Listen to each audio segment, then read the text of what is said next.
Bonjour et bienvenue sur Projet du Maroc, votre rendez-vous quotidien pour tout savoir de l'actualité économique. En ce 30 octobre 2024, nous vous proposons de découvrir en vidéo l'intervention du président de la République française, Emmanuel Macron, lors de la clôture des rencontres entrepreneuriales Maroc-France à l'Université internationale de Rabat. La vidéo est issue de la chaîne de l'Élysée sur YouTube. Je vous laisse découvrir cette séquence. Tout a été dit, donc j'aurais du mal à être original, mais je vais essayer de partager avec vous quelques convictions en soutien de ce que vous venez de nous exprimer de vos travaux, et puis essayer peut-être de faire quelques propositions nouvelles.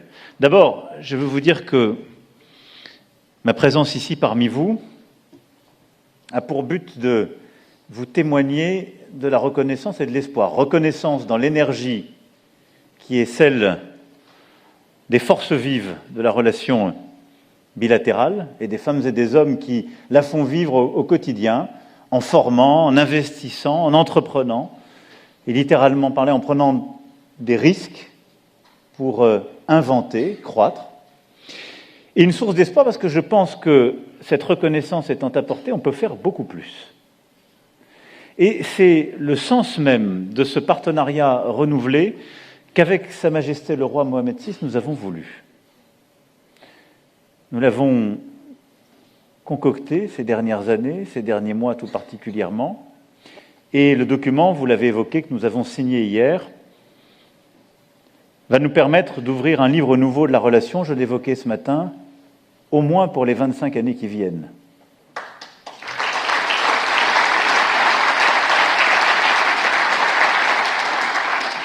Et cette ambition va avec le parfum d'émergence qu'on sent ici dans la capitale. Et cette volonté de faire et cette ambition. Alors, vous l'avez très bien dit, et je veux vous remercier pour l'engagement qui est le vôtre, et donc remercier le MEDEF et la CGEM et ses présidents, leurs travaux et l'intensité de leurs relations, le Club des chefs d'entreprise Maroc-France et ses deux coprésidents, et également la Chambre française de commerce et d'industrie du Maroc, qui fête cette année ses 110 ans, qui fait un travail exceptionnel pour rapprocher et créer des opportunités entre nos entreprises. Soyez-en remerciés, parce que vous êtes les artisans de tout cela. Alors, autour de quoi bâtir ce chemin en revenant sur ce que vous venez d'évoquer? D'abord, vous l'avez très bien dit, c'est le partenariat industriel.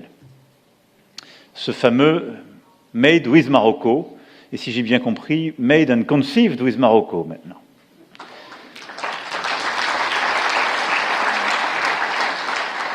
C'est une nécessité, ça n'est pas une idée nouvelle, et la colocalisation, ces partenariats industriels existent dans plusieurs des domaines que vous représentez et portez depuis de nombreuses années.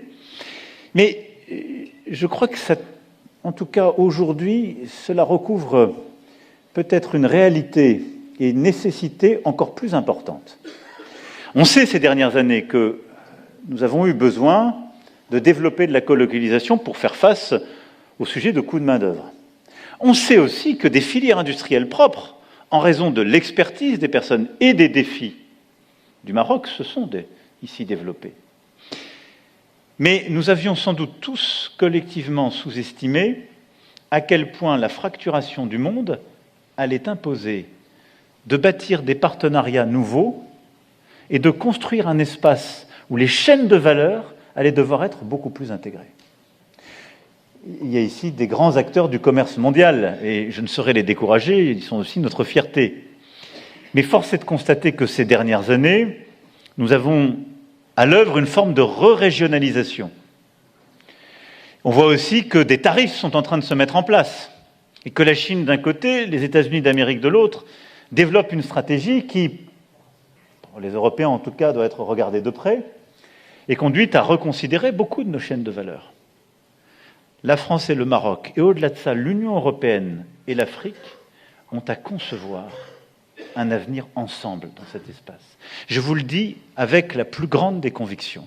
Nous avons, si nous voulons préserver notre souveraineté technologique et industrielle, sans rien de céder de ce que les autres nous permettront de continuer de faire, Il nous faut bâtir les moyens de réduire notre exposition aux risques alternatifs.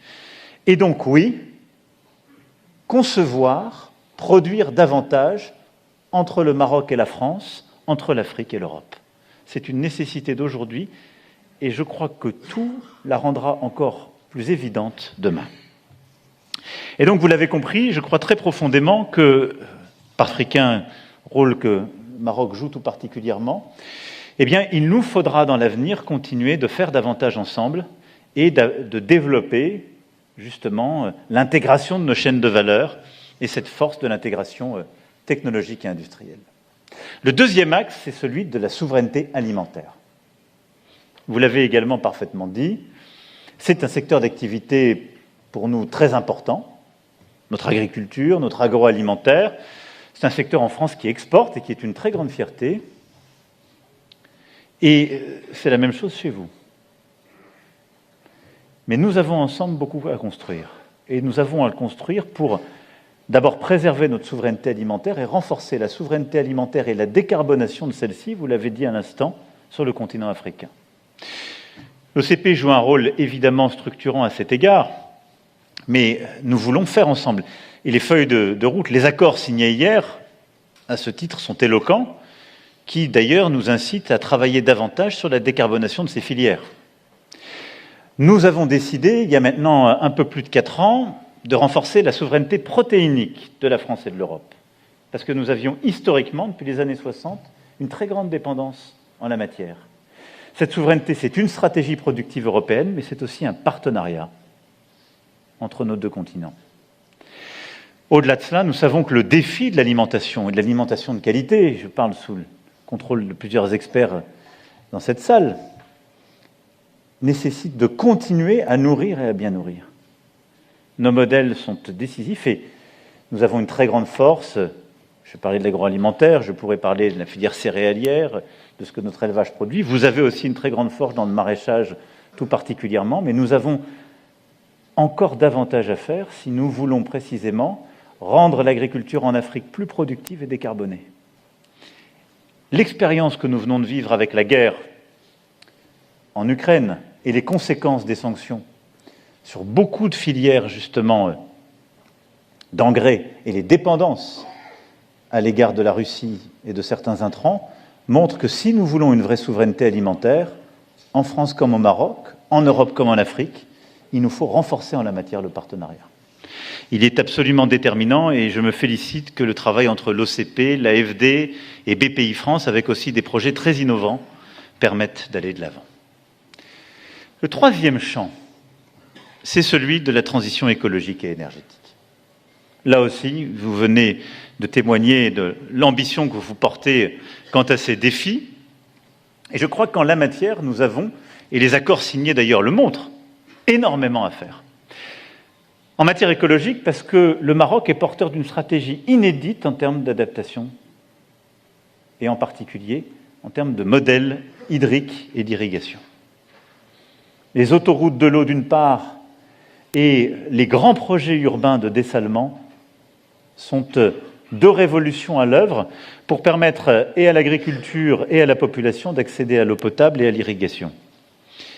Ces projets sont au cœur de l'ambition que nous voulons porter. Nous avons un savoir-faire en la matière et je veux ici remercier Sa Majesté pour les projets ambitieux pour lesquels elle nous a fait confiance et remercier pour ces dernières heures de travail le ministre de l'Intérieur et Veolia, entre autres, mais plusieurs groupes ici présents portent cette ambition.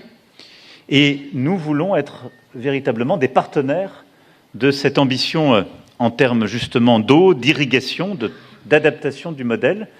Et là aussi, je crois que c'est une source d'inspiration pour le continent africain et au-delà. Et c'est pour nous une source aussi de développement technologique croisé pour nos grands acteurs économiques. Il en est de même pour l'énergie. Le Maroc a su développer une stratégie, et c'est un modèle historique fort que vous portez avec l'hydroélectricité tout particulièrement, mais avec le solaire et l'éolien a su renforcer celui-ci, et vous êtes aujourd'hui avec un potentiel de production d'hydrogène vert, d'hydrogène décarboné absolument unique, et avec un potentiel de production d'électricité décarbonée remarquable. Et là aussi, c'est une manière de répondre à nos défis contemporains. Et je me félicite que dans les accords signés hier, plusieurs grands acteurs, d'Engie, passant par Total, mais aussi nos grands acteurs publics français, aient décidé de contracter avec vous pour permettre d'acheminer qui l'hydrogène vert, qui l'électricité vers l'autre côté de la Méditerranée, et permettre d'avoir un partenariat gagnant-gagnant en termes énergétiques. Et la France, qui, comme vous le savez, repose largement sur le nucléaire, et donc une énergie peu carbonée et pilotable, est en train de développer encore davantage le renouvelable, a à cet égard beaucoup d'intérêt pour avoir un modèle très complémentaire avec le vôtre. Mais des deux côtés de la Méditerranée, nous sommes en train de porter un modèle d'énergie pilotable, sûre, décarbonée, et grâce à ce partenariat qui doit être de plus en plus compétitif. Et ce sera un des sous-jacents de la réindustrialisation que j'évoque, parce que si nous nous regardons bien, par rapport à l'Asie, notre défi, c'est le coût de la main-d'œuvre. Le Maroc nous aide. Par rapport et à l'Asie et aux États-Unis d'Amérique, le coût de l'énergie pour l'Europe est une maladie terrible. Et soyons francs ensemble, c'est la conséquence directe de la guerre d'agression lancée par la Russie et du fait que très longtemps le modèle productif européen a marché avec un gaz russe très peu cher. Ce temps est fini. Et donc il nous faut, nous, développer plus de souveraineté, notre production énergétique et notre production électrique décarbonée, mais qu'on doit rendre de plus en plus compétitive. Vous êtes des partenaires exceptionnels pour cela. Et vous aurez de plus en plus besoin aussi d'électricité pilotable. Et je crois pouvoir dire qu'avec notre modèle en particulier nucléaire, nous sommes des grands partenaires pour cela. Et donc là aussi, c'est un partenariat respectueux, équitable, gagnant-gagnant en la matière, que nous voulons développer ensemble. Et je crois que l'expérience de nos acteurs ici présents, les Engie, les Suez, les Veolia, les Total, les EDF, etc., sont des atouts extraordinaires. Au-delà de cela, l'énergie qui nous manque, c'est celle des talents. Je ne dis pas qu'elle nous manque, mais celle que nous devons préserver. Et c'est pourquoi le dernier axe sur lequel je voulais insister, en reprenant vos propos et pour tenter d'en faire la synthèse, c'est celui du capital humain. Vous l'avez tous dit dans vos comptes rendus, mais nous avons un enjeu absolument formidable à relever en la matière. D'abord parce que nous avons une histoire de circulation de talents d'étudiants. Vous avez ici le plus grand réseau avec le Liban éducatif français. Et plus de la moitié des élèves que nous formons sont marocains. Nous avons des liens entre nos universités, entre nos écoles de commerce, Sciences Po, etc., extraordinaires. Et cette université, d'ailleurs, est le symbole magnifique, Monsieur le Président, et soyez-en remerciés, de ce lien des deux rives et de ce que les talents qui ont réussi à l'étranger veulent revenir et féconder ici, et votre business school en particulier, mais tous les jeunes qu'on a vus à l'instant sont une formidable preuve, Madame la Ministre, de cette énergie universitaire et de formation. Et les accords signés là aussi hier sont la marque de cette confiance et notre volonté d'aller de l'avant. Nous avons un défi formidable, ça peut être une chance si on sait l'organiser. Et donc oui, nous voulons former davantage de talents. Nous avons une ambition en termes de doctorants en particulier avec votre pays qui est inédite, 1000 doctorants, et qui est simplement le défi démographique qui est le vôtre, une jeunesse qui arrive dans l'enseignement supérieur. Chose que notre pays a eu à vivre il y a quelques décennies, et qui est une chance pour le Maroc, qui est une chance pour nous compte tenu de cette amitié qui nous lie, et dans l'esprit, Président, que vous avez évoqué, celui de faire circuler les talents, les étudiants, les chercheurs, les femmes et les hommes d'affaires, mais de les faire circuler sans jamais vouloir les capter, et de permettre aussi aux talents français de venir ici pour enseigner, pour chercher, pour créer, aux talents marocains de faire de même, mais que cette route ne soit jamais une route toujours univoque, qui vienne priver le Maroc des talents d'aujourd'hui et de demain dont il a besoin. Et donc je crois très profondément que ce que nous sommes en train de faire en la matière est essentiel, et que les accords que nous avons signés sont au soutien des ambitions que vous portez. Ceci, c'est pour essayer de rendre compte de vos travaux, de vos conclusions, et de vous dire que de là où je suis, je les soutiens, et les membres du gouvernement qui m'accompagnent les soutiennent ardemment en signant les accords qu'ils ont signés hier et par leur action de chaque jour avec leurs homologues marocains. Mais je voulais, en marge de cela, peut-être ajouter quelques convictions ou réflexions complémentaires. D'abord, nous devons faire davantage en termes d'entrepreneuriat. Et je crois qu'il y a, entre nos deux pays, absolument tout pour y réussir. Il y a une telle vitalité entrepreneuriale que je connais de longue date ici et que je connais parce que depuis 10 ans, entre la French Tech et les initiatives prises, il y a une jeunesse française qui est d'ailleurs souvent aussi une jeunesse binationale et où la part des diasporas est considérable, qui veut faire plus. Et donc, je veux ici vous dire combien, au-delà de tous ces projets, de la structuration de nos grands groupes, de ce que nous portons et voulons faire, la place que nous voulons donner aux entrepreneuriats des deux rives est essentielle. Et à ce titre, le Fonds Maghreb que nous avons créé et qui, depuis le début de l'année, se déploie, 100 millions d'euros sur 3 ans, doit être un moyen de féconder ces projets, de leur permettre d'avancer encore plus vite dans absolument tous les domaines. Mais que l'entrepreneuriat soit suivi avec force. La deuxième, c'est qu'au-delà des secteurs que j'ai cités, les industries culturelles et créatives ont une place toute particulière. Nous serons dans un instant ensemble avec les acteurs du gaming, du jeu vidéo, mais je vois là une source extraordinaire de création, d'invention, de développement. Nous avons des écoles remarquables, nous signerons d'ailleurs des partenariats. Nos jeunes s'y tournent de plus en plus, des événements nouveaux se bâtissent autour de ces secteurs, mais c'est un moyen extraordinaire aussi de créer de nouvelles sources de richesse et de le faire en étant au cœur aussi de la créativité et de l'invention d'un imaginaire collectif nouveau. Et je veux dire ici combien ces industries culturelles et créatives jouent un rôle essentiel. Troisième élément, c'est l'intelligence artificielle. C'est voisin du précédent, mais nous avons déjà commencé à embrasser ce défi. La France, et vous y êtes invité, organisera une conférence internationale, dite un sommet de l'action pour l'IA en février prochain. Et je sais que beaucoup d'entre vous ont déjà commencé cette mutation et beaucoup, M. Saadé ici présent avec M. Nen et M. Schmitt, ont investi en la matière en France avec un fonds inédit. Mais il nous faut investir sur l'intelligence artificielle ensemble et davantage. Et le faire en particulier dans les data centers et dans les infrastructures, précisément parce que sur la base du modèle énergétique que j'évoquais, nous avons les conditions préalables pour le faire. L'un des défis de l'intelligence artificielle, ce sera l'énergie pilotable décarbonée. C'est au cœur de la stratégie que je viens d'évoquer. L'autre énergie, ce sera l'autre point fondamental, ce sera de réussir à bâtir des espaces souverains où on peut stocker les données. Intérêt commun. Et nous aurons à bâtir des modèles fondationnels tout particulièrement, en espace francophone, si nous ne voulons pas dépendre en totalité du pouvoir des modèles anglophones. Intérêt commun. Et donc je crois très profondément qu'en matière d'intelligence artificielle, nous avons à bâtir un agenda, à la fois pour développer les modèles en la matière, mais surtout pour toutes les déclinaisons industrielles, en termes éducatifs, en termes de santé, pour les années et les décennies qui viennent. Et puis la dernière remarque que je voulais faire, elle est en matière d'investissement et de capital financier.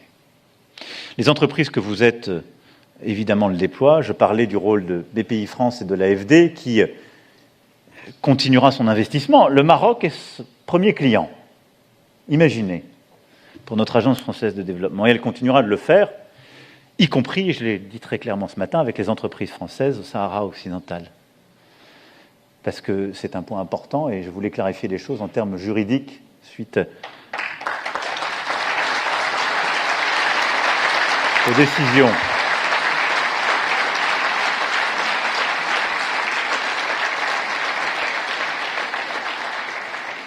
Mais j'ai vu ces dernières années avec une forme d'inquiétude la plupart des groupes financiers européens et français, il faut bien le dire, quitter le continent africain. Alors ils l'ont fait, pas de leur plein gré, si je puis dire, en tout cas pas avec joie, en raison des règles, des normes de régulation que les Européens ont pris pour eux-mêmes. Mais ce qui était une force et un lien, et je salue Attijari Wafa Group qui a fait un travail extraordinaire aussi, en partenariat, en amitié, en reprenant legs de certains grands établissements qui étaient le fruit de notre histoire commune. Mais je pense que c'est une erreur stratégique terrible. Non, je vous le dis comme je le pense. Et donc, je pense que nous, Européens, avons à nous poser les questions. Je vous rassure, je dis la même chose en Europe. Ross était avec moi il y a quelques jours au titre de la FEP, il pourra vous le dire. Je pense que nous, Européens, avons à nous interroger sur les règles et les restrictions que nous avons posées à nos établissements, qui les ont chassés du risque en fonds propres et de beaucoup de risques. Mais cela participe de la réforme de la gouvernance financière mondiale à laquelle je crois.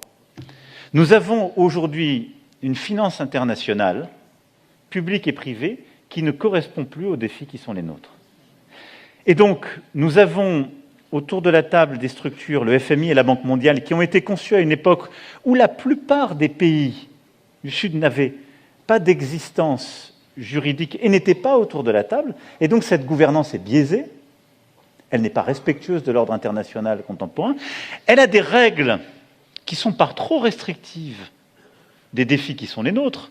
Pensez, quand on a le défi climatique et environnemental, de biodiversité, du numérique et de l'intelligence artificielle, de la souveraineté alimentaire et de la défense et de la sécurité à relever, comment peut-on s'appliquer des règles financières et des ratios qui ont été pensées dans les années 80 et 90 ? Et donc nous avons à réinventer ce système international, c'est ce que la France porte à travers en particulier le pacte de Paris pour les peuples et la planète, et ce que nous voulons faire avec vous, de manière respectueuse justement entre le Nord et le Sud. Mais il faut que la finance privée l'accompagne et aille beaucoup plus vite et plus fort en la matière. Et donc on doit permettre aux groupes financiers d'aller plus vite, de réinvestir à vos côtés, d'avoir un autre rapport au risque. Sinon, nous aurons aussi un autre rapport à la croissance et aux opportunités. Voilà, c'était les quelques mots que je voulais rajouter.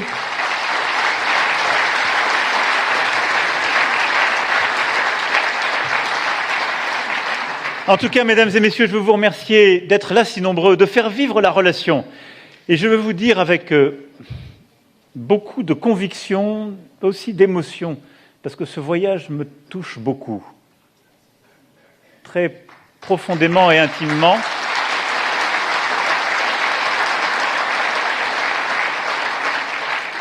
Que ce nouveau livre que nous ouvrons avec Sa Majesté le roi Mohamed VI, c'est aussi celui que vous avez à écrire. Beaucoup de ces pages sont blanches, à dessein, parce que ce sont les vœux que vous y formerez, ce sont les projets que vous y bâtirez. Et c'est l'ambition que vous toutes et tous ici, et que notre jeunesse auront ensemble apporté.